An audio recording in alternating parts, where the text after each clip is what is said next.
Must be. Must be.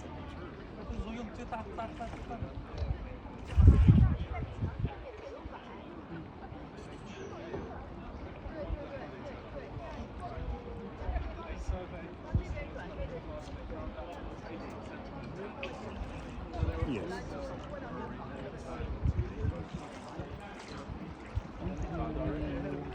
Is the Garrett Hospital the only public bridge in this tour?